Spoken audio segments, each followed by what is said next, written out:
नमस्कार साथियों, मेरा नाम अंकुल है।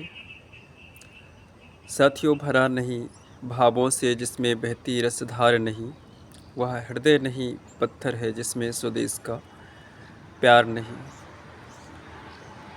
साथियों, ये पंक्तियाँ हैं राष्ट्रकवि मैथिली शरण गुप्त की।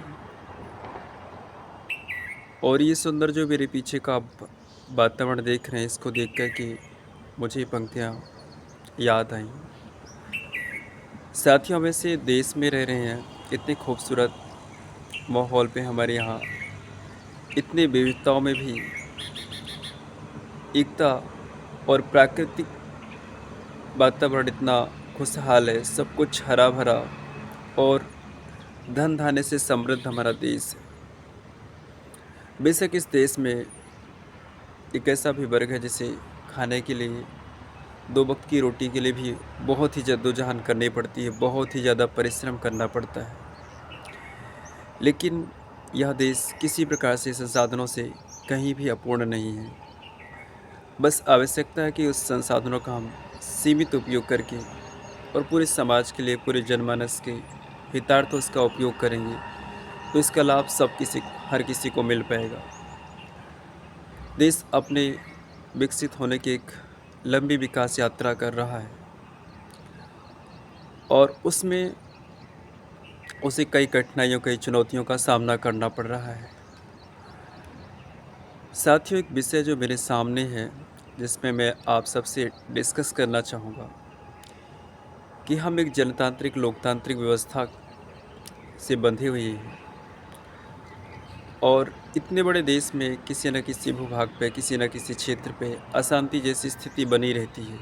वो अशांति स्थिति कई बार प्राकृतिक कारणों से भी हो जाती है और कई बार आम लोगों की वजह से भी होती है और उसमें कई बार आगजनी, तोड़-फोड़, शासकीय संपत्तियों को नुकसान पहुंचा देना, ऐसी गतिविधियां सम्मिलित होती हैं।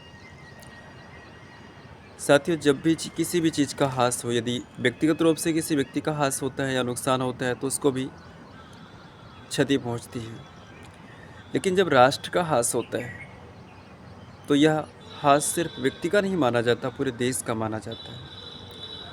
और कुछ लोग होते हैं अपने ही बीच के, जो कि देश की संपत्ति की, देश की आभा को नुकसान पहुंचाते हैं, चोट पहुंचाते हैं और साथ ही इससे मुझे बहुत तकलीफ होता है,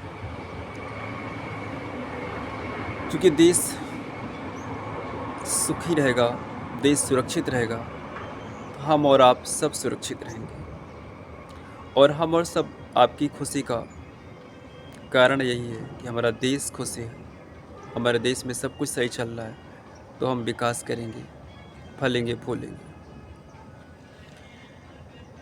लेकिन शिक्षा के अभाव में, प्रॉपर जागरूकता के अभाव में हमारे अपने लोग जो है ऐसी गतिविधियों में सम्मिलित हो जाते हैं। अभी हाल ही में जो कुछ घटनाएं हुई हैं, उन घटनाओं ने मुझे इस विषय पे बात करने के लिए मजबूर किया। साथियों, राष्ट्र के नागरिक होने के रूप में हमारी और आपकी जो ड्यूटीज है, अधिकार की बात तो हर कोई करता है।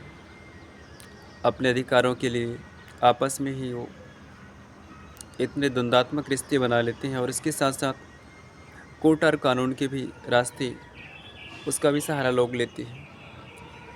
लेकिन आज के समय की जो सबसे बड़ी मांग है वो ये है कि हमें अपने राष्ट्रीय कर्तव्यों को पहचानना होगा, अपने अंदर, अपने लोगों के अंदर राष्ट्रीय भावना को भरना होगा। और मुझे लगता है इसकी जो सबसे बड़ी शुरुआत होती है वो हम और आपकी सोसाइटी से होती है। हम आपस में क्यों ना कितने उलझे रहें, कितने संकटों से हम गुजरते रहें, लेकिन हमारी सबसे बड़ी प्राथमिकता हमारा राष्ट्र होना चाहिए, नेशन फर्स्ट। और सुप्रीम कोर्ट ने भी अपने कई जजमेंट्स में ऐसे डायरेक्शन उन्होंने दिए हैं कि राष्ट्रीय भावना को ओतप्रोत होने वाला वर्ग हमें तैयार करना होगा। साथियों, तो मेरी अपनी राय, आप इस विषय में क्या सोचते हैं, आप ज़रूर शेयर कीजिएगा।